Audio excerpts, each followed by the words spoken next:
What's going on, everybody? Welcome back to the Fantasy Golf Bag Podcast. I'm your host, Redkacheek, and in this week we're previewing a new course on the PGA Tour for the Baycurrent Classic in Japan. So we'll dive into that and talk a little bit about the golf course and my first impressions, what I think the players are going to see, what's going to be important for lead-in stats, etc. So we'll dive into all that. Let's see what's going on. Fisk won this last week at Sanderson Farm, so congrats to him. The show last week for runthesims.com, you can still use code FGB if you want to check out runthesims.com, or if you're interested in their NFL product, their NFL Sims, you can use FGB NFL for 10% off any of their NFL subscriptions or prop tools, which is pretty cool. But we talked through player distributions for PGA DFS. So basically looking at the curves for projections in PGA DFS, looking at bimodal for last week. And then this week it's a no-cut event. So we'll probably look at projection distributions again on Wednesday night. You can check out their stream on YouTube. We usually go live at 8 p.m. on Wednesdays. So look forward to that. Obviously, PGA DFS, the golf is just unique in regards to having a cut, people missing the cut, and they all kind of fall into a bucket. And then with 4 rounds, you can win and score 140 points, or you could finish dead last after making the cut and score 60 points. So, and then obviously there's a huge gap before those who missed the cut scoring 20 points. So it's a very interesting concept, and I think there was some carryover into some other sports and just kind of giving a better idea of how the mean projection, like what does it mean? Like, honestly, one of the thoughts, I went back and watched it as I do for some of these shows just to make sure I don't sound like an idiot, and try to clean up some of the terminology that I use going forward. But we'll probably talk about this again on Wednesday. But like, one of the things I thought about was like the mean projection. If you looked at all the distributions on Wednesday night for the players in the Sanderson Farms Championship, the mean is basically nowhere that an actual outcome would occur. An example of that would be like 56 points for Akshay Bhatia. I don't know what his mean projection was. I think it was like 80, but there was a mean projection of like 60 points for a couple players, which is right in the middle of where above that is where they make the cut and finish 50th to 10th place or something like that. And then 20 points below that is where they miss the cut. There's nothing in the range where their mean projection actually is. So it's a funny concept when you start to look at golf projections and kind of get a really good picture of like, what does a mean projection mean? Like 80 points, what does that mean? Obviously, a Scotty Scheffler projection is close to as normally distributed between third place down to first place and third place to 10th place or something like that. But everybody else, there's huge bands on both sides of making the cut and missing the cut. So nice 3-minute monologue to intro this show for the Baycurrent, because we probably won't dive into too much on the golf course besides kind of some initial thoughts and just high level stuff on the golf course itself. But did think that was really interesting. I find it really fascinating when you start to dive into, especially if you're using sims, understanding or just projections in general, because like I said, like the optimizer is going to use the mean projection, and the mean projection is no player is going to land on any of the mean projections pretty much, besides like the top guys being close to a winning score. So it's an interesting concept. So we'll dive into that more on Wednesday with no cut distributions and see how that differs from the cut distributions. Obviously, that'll be a little bit more of a normal distribution. It'll be interesting to see. It'll definitely be more normal, not bimodal. But we'll see, because the fantasy points for winning in top 10s versus, just finishing 60th is quite a bit different. So there's like an exponential curve at the end there. So I think that's enough of me talking to myself. Let's dive into the golf course. And then we'll talk about the weather, actually, because last week was pretty interesting. We won't talk about the weather today for the Thursday or Wednesday night start, but last week was really interesting. I even looked back at the PGA Tour's weather report for Thursday and Friday.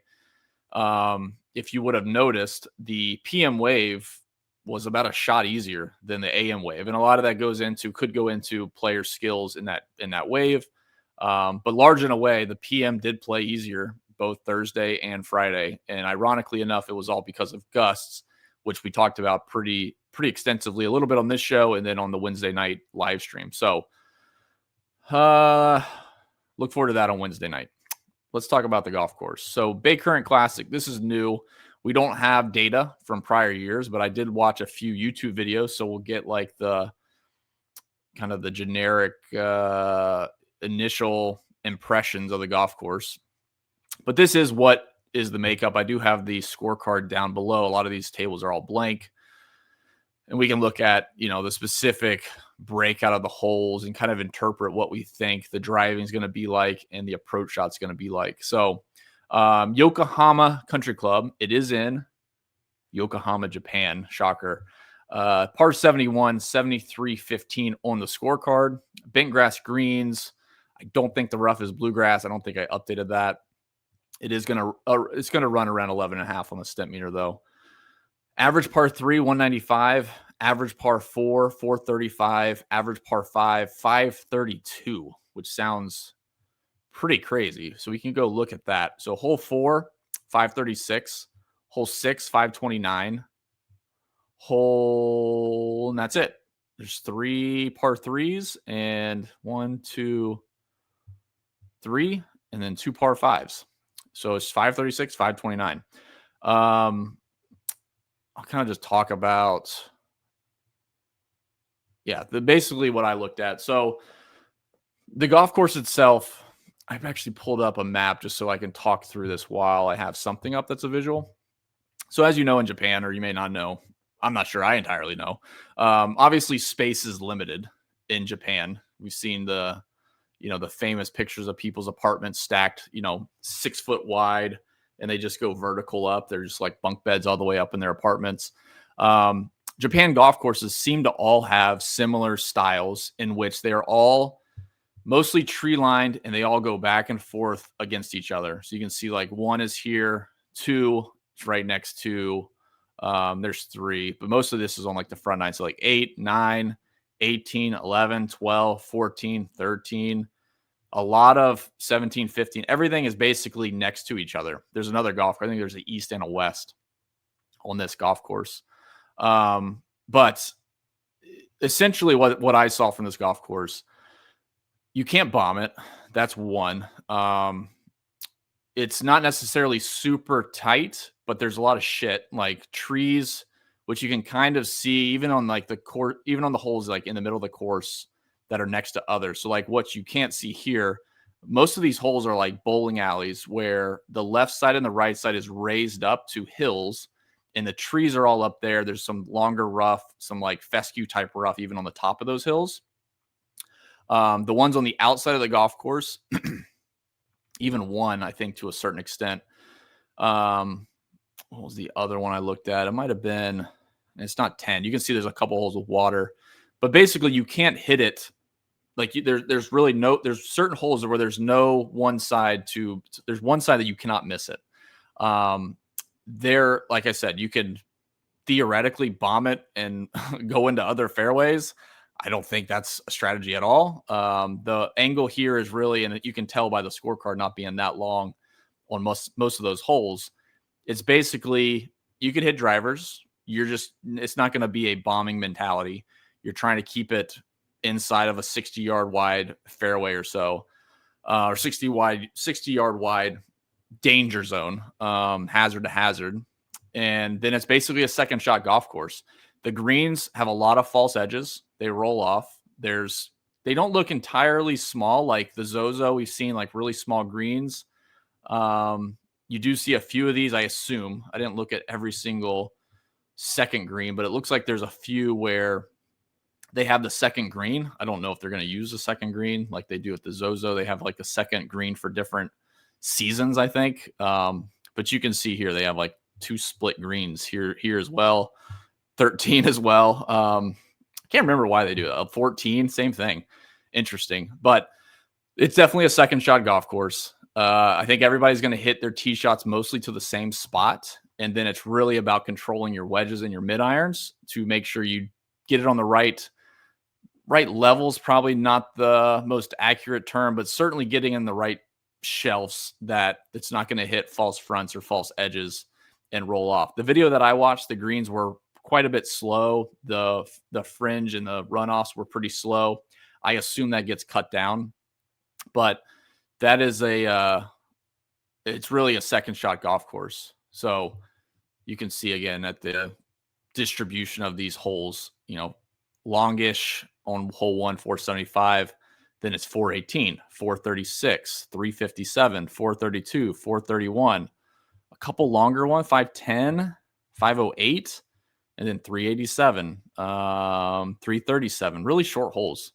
So again, I don't think driving is a huge factor in terms of an advantage. I don't think driving distance is a big advantage. I don't think there's much you can take advantage of on this golf course. Doesn't mean that driver's not going to be used somewhat heavily, but it's not going to be one of those where you can kind of just spray it, find it, and have a bunch of wedges in. You will be blocked out by trees.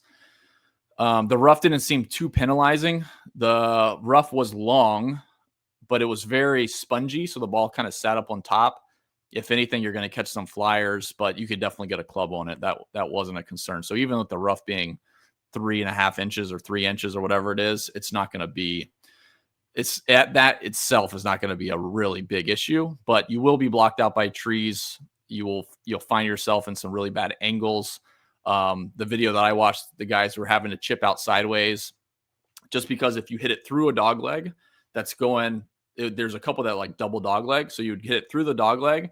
You either have to hit it around the trees or punch it through the trees. So again, I think it's a precision-ish golf course off the tee, but most importantly, by far, second shots, be precise, good with your wedges, good with your mid irons. And obviously a golf course like this that's having a debut, they typically set it up pretty easy or at least like pretty soft. So I would expect some low scores. So the whole into the green stuff might not even be a big concern. Just because it's going to be so soft, guys can pretty much point and shoot. But that is my big takeaway was this is 100% focused on the second shots. I don't think definitely driving distance is not a big thing. I don't think driving accuracy necessarily is a huge thing, but probably worth looking at in the driving IQ tool. And I think that's pretty much it. Like I said, they're interesting golf courses in Japan, but nothing like crazy that stands out as like this is such a huge feature of this golf course. It really just seemed like pretty basic. It's tree lined, had some rough that wasn't too penalizing. Got to get it in play in the fairway or inside the tree line. And then it's really just second shots, setting yourself up for, not having to scramble. So pretty straightforward. Limited field, no cut event this week. So we will have 4 rounds from everybody in the field. With that being said, I think we can just dive into some stuff. As you know, without any lead-in or any prior data of the golf course, we don't have any lead-in stat correlation. So I'm just going to kind of infer the second shot stuff for now. You can obviously go a different route if you want. We don't have driving distance distributions. You can make some assumptions based on the holes, the yardages. And like I said, I think honestly, it's probably a lot like last week where 280 to 290 is a big chunk of driving distance buckets. And then whatever the distance is left on most of those par 4s is probably what the approach shots are going to be. So like I said, there's a few longer holes, 508, 510 par 4s. Majority are under 450. And there's a couple that are under 400. So not long. The par 5s are short. And I think that's probably because I can't recall 4 and 6 specifically, but I would be willing to bet it's probably because they are tree lined, double dog leg. They're not exactly easy to get to in 2. So guys either have to try to bomb it maybe over a dog leg, and the trees did look tall, so I don't even think that was an option. But again, not to reiterate too much, but I do think it's a second shot golf course. Driving is mostly moot from a distance perspective. Maybe just look at guys hitting fairways between 280 and 300, we'll call it. And I don't think there's a lot of less than driver holes, but certainly 280 to 290, maybe up to 300 is probably the cap. So we updated the tools menu. So now instead of having Pro Tools, IQ Tools, Free Tools, it seemed like a lot. And obviously I'm just using Pro Tools and IQ Tools for all these shows in my own research. But I figured it'd be easier just to put everything in one drop down. So now you can go to tools and you can see our pro tools, IQ tools, and free tools. And I will really quickly plug before we move on. Our fall swing and early bird pricing is still going on. So if you want to get next year's stuff, for the full year, so basically through 2026 season, up till this week next year, and you haven't already, you can sign up using. Actually, there's no promo code; it's just already plugged in. So it's $200 a year instead of $300, which will be the normal seasonal rate for the full year. And we also are running a monthly through the fall for $20 a month, just because I know people are playing other sports. So I figured I would give a deal on that. So if you have any questions, you're always welcome to reach out in Discord or on Twitter. And I'm always pretty quick to respond, as I'm sure most people can attest. So with that being said, let's dive into some tools. Without really getting too nitty gritty, I think for this podcast, I think we'll just start with the StatModel Pro. Actually, we'll go to one other one really quick because I was looking at this earlier. So recent form and course history, we don't talk about this too much. This shows a matrix between recent form and course history. So obviously there's no course history, so there's nothing over here on this side. But we can look at recent form. The salaries are loaded in, the field's loaded in. One easy way to do this, since we're just looking at recent form and not course history, is recent strokes gained. So some of these guys will play a couple events. Some, like Xander, probably has one event or zero for some of the players. So it's just an easy way for us to look through who's been playing the best into this event. So obviously Garrick Higo, T7 at Procore, second place last week. Rasmus Højgaard, T3 last week, and he was one of the top price guys in that event, so that made sense. Christian Bezaden, who T6 last week, probably a really good fit for him here. He's priced at 8,400. Austin Eckroat's been playing pretty well. Vince Whaley's playing really well. Kevin Yu, T11 after a win at Sanderson Farms last year. And a couple, again, in the fall swing, a couple good events from a couple guys. Gary Woodland, Matty Schmid, Max Homa is playing pretty consistently. So again, just a nice, easy way to get a look at who's playing the best over the last few events and who's playing the worst. You can go down here and look at that. So now we can go to the StatModel Pro. And we will make a new model.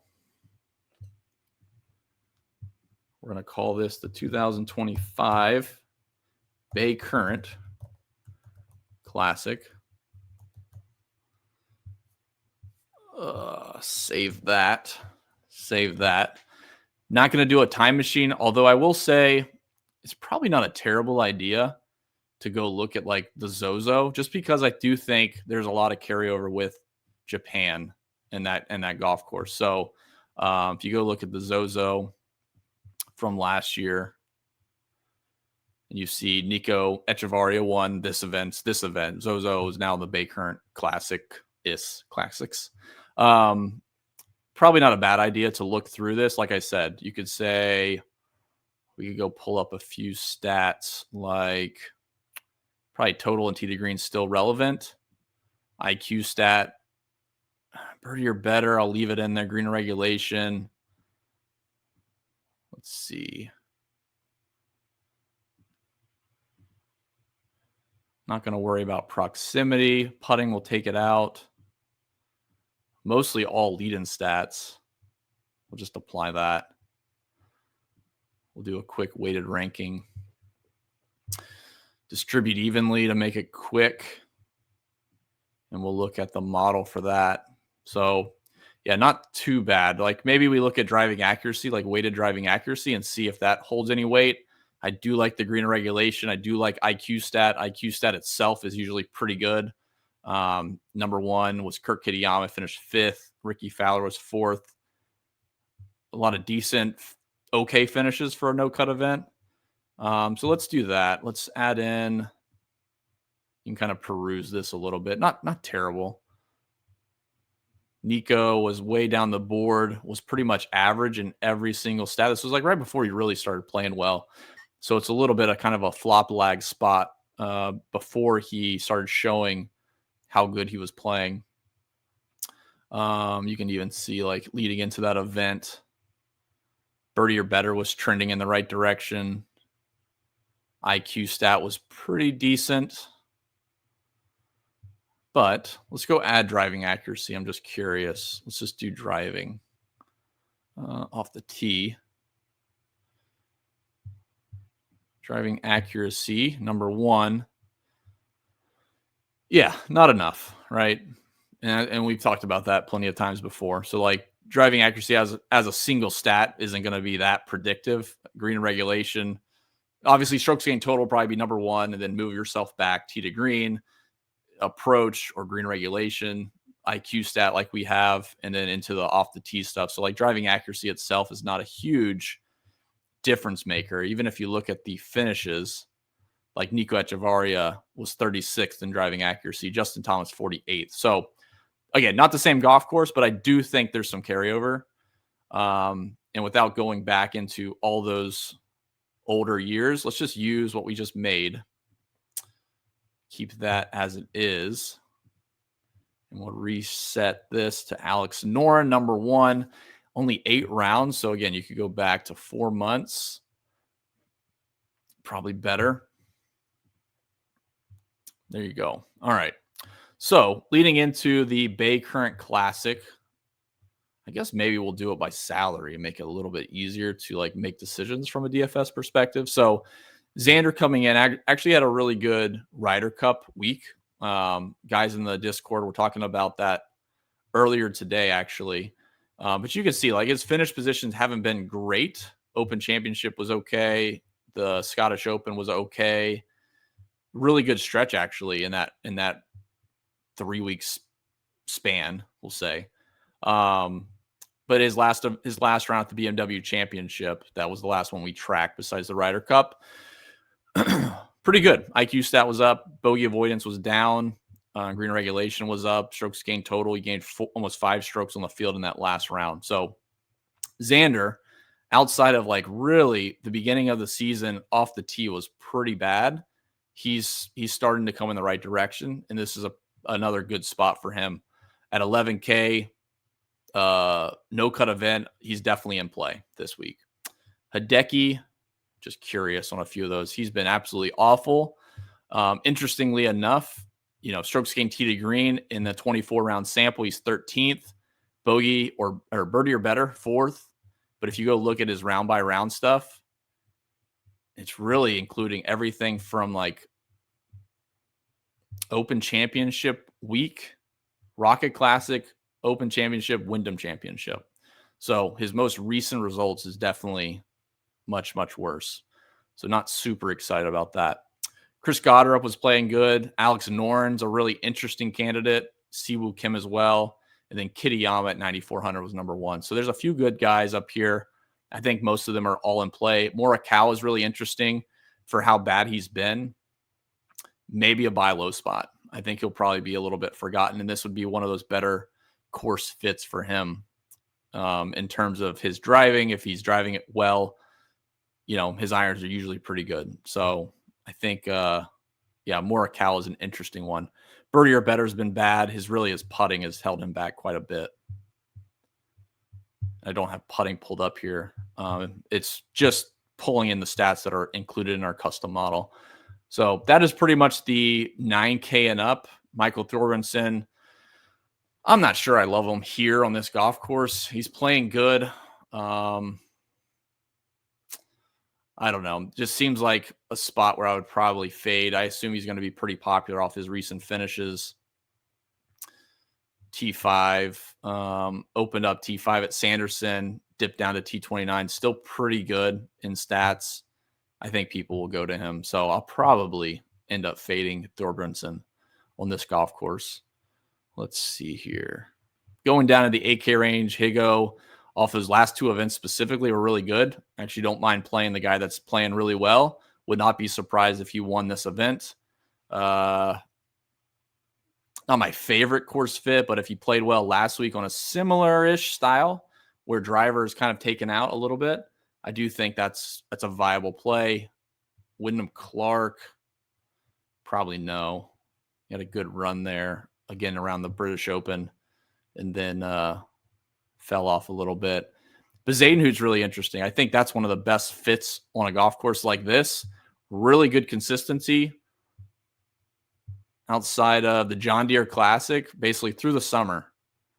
Really consistent. You can see a little bit of red, but mostly average, above average. So I think Zadenhout's probably one of the better course fits on this golf course, where he's not long off the tee.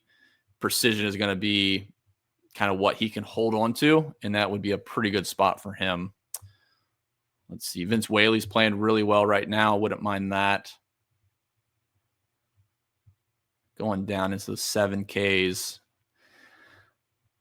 Nikolai Hogard, Rico Hoey. Hoey's fine. I think that's a good flop lag spot for him after the missed cut last week. I think he missed the cut, right? Yeah. T13. Then he shot 77. T115. Missed the cut. I think Hoey's a really good bounce back spot. Nikolai Hogard.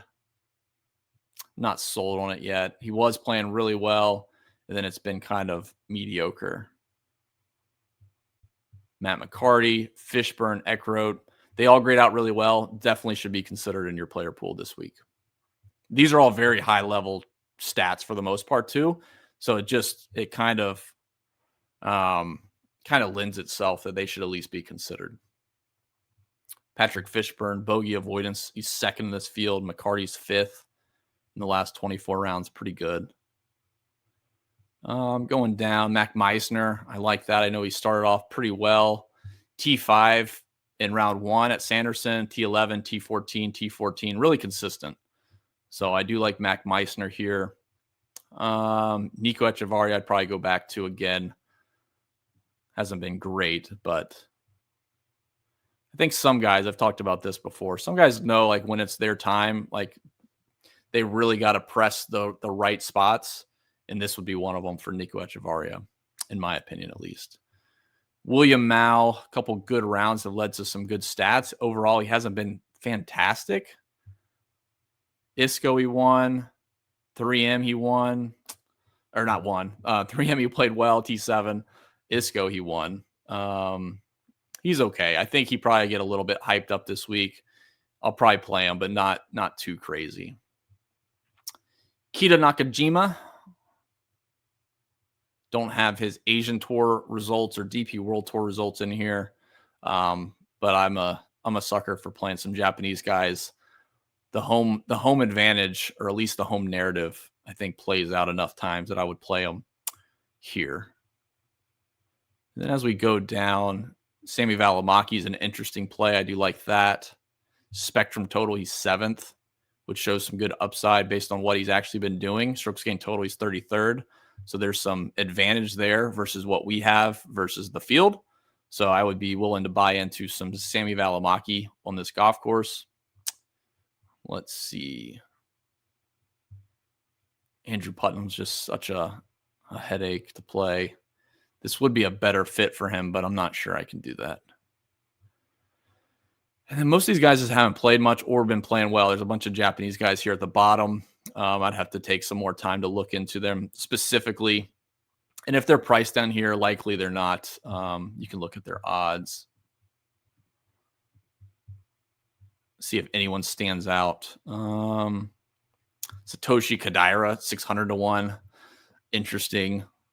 Brian Campbell, I heard some people already betting him. I get it. That makes sense, actually. 400 to 1 is what I think it's DK is on. And then 600 to 1 was somewhere else people were talking about. So worth looking at.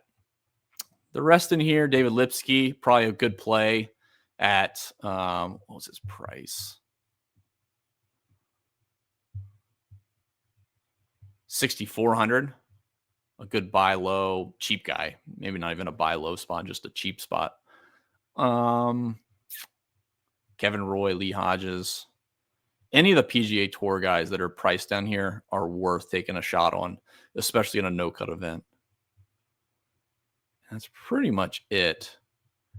We can get super cute if we wanted to and just look at Spectrum. Do Spectrum. Let's see. Spectrum approach. Rico Hoey, Austin Eckroat, Sammy Valimaki, Eric Cole, Siwoo Kim, Kurt Kitayama again, David Lipsky there at 7th. Xander's spectrum numbers are great. Excuse me. He's 6th off the tee, 8th on approach, 7th tee to green in the last 20 rounds. And he played good in the Ryder Cup for the most part. Rasmus Højgaard, Nico Echevarria again. Wyndham Clark, I think we just looked at him. Interesting. But yeah, Bezainhout's probably my favorite as far as just like a guy that I think could win here, playing well. You can see his last few events, T13, T34, T20, T62, T6. Really good numbers. Spectrum very consistent. Look at this round by round. Yeah. A lot of green. And this is, like I said, I think if you want to lean into any one thing, approach is probably it. You could go use approach IQ is probably a good idea. I just think if guys are hitting enough greens and their approach numbers look good from an upside perspective, which is basically just gaining 1-2 strokes around, even half a stroke around is pretty good. That's a good place to focus. Yeah, Bezainhout this is a good week for Bezainhout. Gaining some strokes putting, which is not a bad thing. Not a bad thing. He's just not long. He's right in that middle bucket. All right. I think that's most of what I wanted to cover just because we don't have tons on the golf course. See if there's anything else. Spectrum we could look at. We kind of did. You could look at the spectrum edges. Probably would go look at approach IQ if we had a little bit more time. Take a second to load.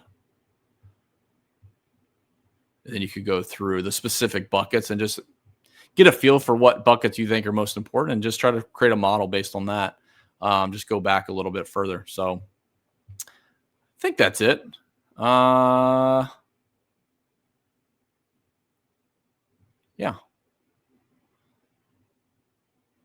There's your odds. Xander, Morikawa, Hideki, Noren. Pretty good. All right.